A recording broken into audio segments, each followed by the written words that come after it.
Did you know that we have a radio show right here on WPHT every Saturday at 1 o'clock? It's called The Larry Steinhouse Show. And you want to listen to this show because it's a live show and you can call in. One more time or no?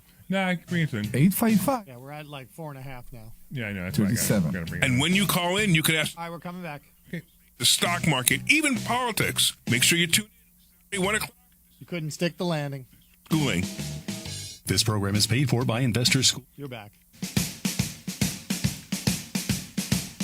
All right. Welcome back. Welcome back to the Larry Steinhouse Show. I don't know if you're watching online, you might not be watching anymore because I don't think it's working anymore. We had a crash. Don't you just love technology when it just crashes? It's always something, right? It's always something has to get in my way and make me go, oh, you know. It's so I have trouble with like look, I think it started. We're back on. Oh, we're back on. I don't know if I think we're back on. Okay, but that's fine. Whatever. It works. All right. So where were we? We were talking about something important, and I can't remember what it was.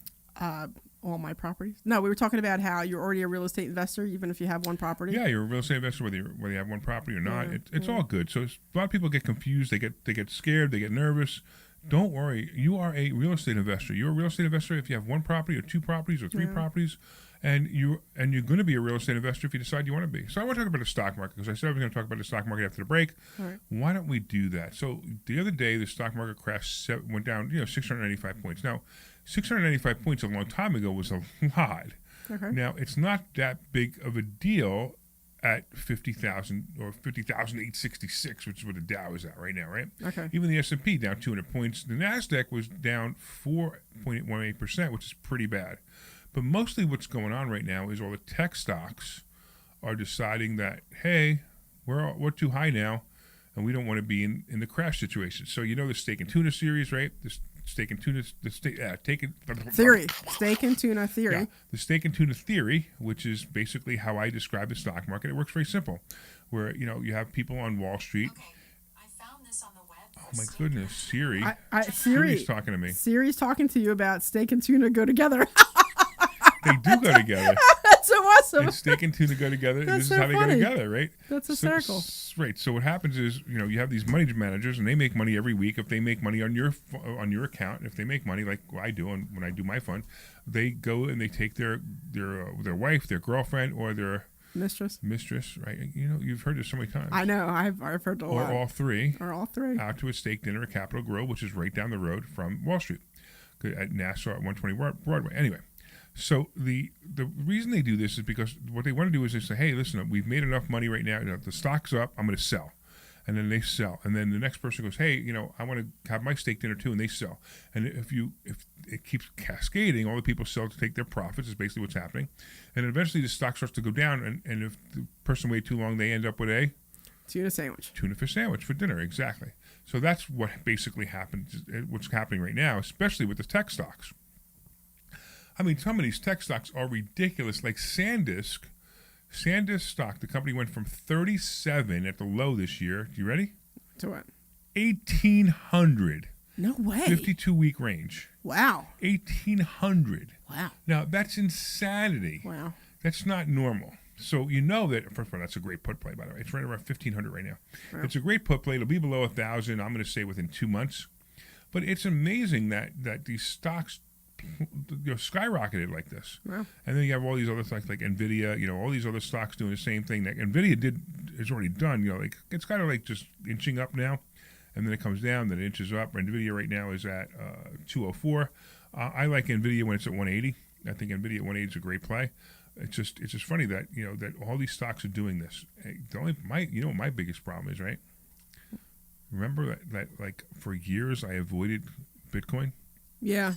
So what do? I get into Bitcoin. I got into Bitcoin I saw the right time. Bitcoin came down. I got into Bitcoin the right time, except I had a large chunk of money that I wanted to put into Bitcoin, and I literally put it in the day it hit the highest in the last 6 months. That's how it always works. Or the last 3 months, maybe. Yeah. And I'm like, really? That was the day I picked to put the money in? It couldn't have been. It couldn't have been now because I could have got a really good deal now. Yeah. So that's the only thing that's bothering me. Yeah. And the whole philosophy is you buy Bitcoin and you borrow against it. So I borrowed against it and I'm trying to see what happens, and they're close to liquidation.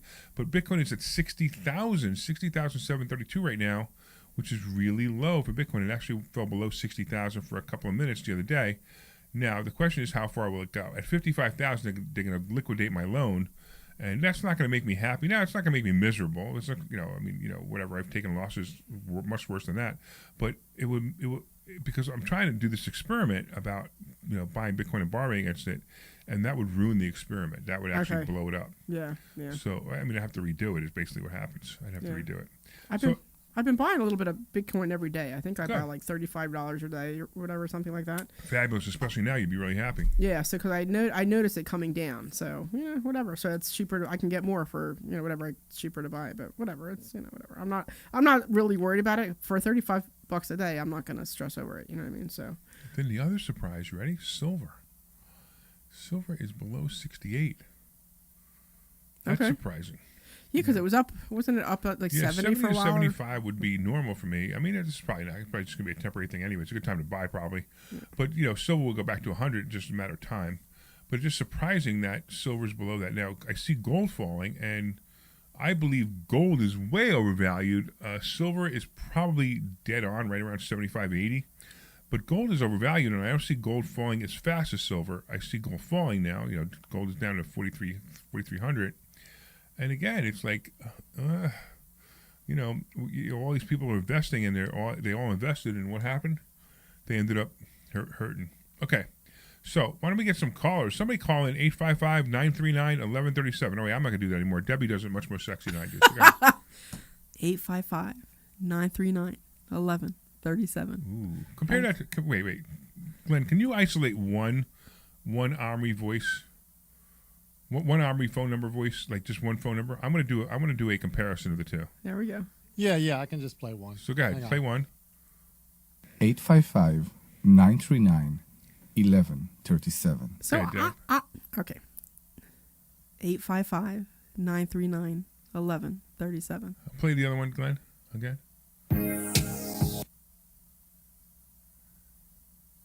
Glenn's stuck. 939-1137.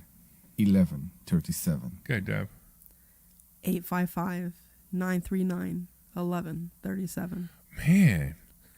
Well, now we got both audiences. We got the men and the women. The gay guys were already in a long time ago, but I mean, I like Omri's voice because you know what it is? It's the accent for me. Yeah. I like the accent, and it's probably because my dad had an accent. My parents are from South America, so I grew up with an accent. So like I've always just enjoyed. So you have a secret crush on Omri? No, I don't have because you miss your dad. No. I mean, the accent's completely. You have daddy issues, is what I meant to say. Yeah, I have daddy issues. There you go. So 939. I can go so many places with that right now. I am not going to go there right now. 939-1137.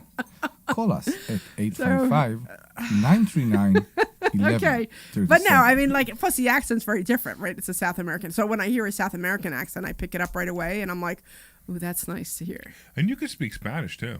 I can get by okay. I get by. I've seen you have conversations with tenants, like you're racking it back and forth. Yeah, I can get by pretty well. That's pretty good. Yeah. I mean, I know 7 words of Spanish. Yeah, it was interesting because when I went to Argentina for a couple weeks last year, and I'm the youngest of 4, so my sister forgets that I understand fine. You know what I mean? And I can get by pretty well.